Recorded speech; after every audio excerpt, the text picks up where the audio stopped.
而且我觉得让我最印象深刻的是，在有机茶园的经营，它虽然说是很辛苦，可是有一次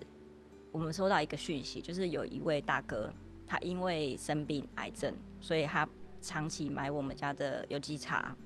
那到了某大概2年前过年之后，我们收到他的讯息，但是是他太太传来的。他太太说：我先生非常喜欢你们的茶，那谢谢你们在这段时间，就是在他不舒服的这些日子里面，就是我们的有机茶陪伴着他这样子。那他在过年前的时候已经走了，哦，对，然后就是有些时候会有一些客人会传一些讯息来鼓励我们，或者是像这样的讯息，我们就会觉得，虽然在过程中会很辛苦，可是我们这样子的坚持是大家可以看到，然后透过大家的鼓励，其实是真的让我们觉得很感动。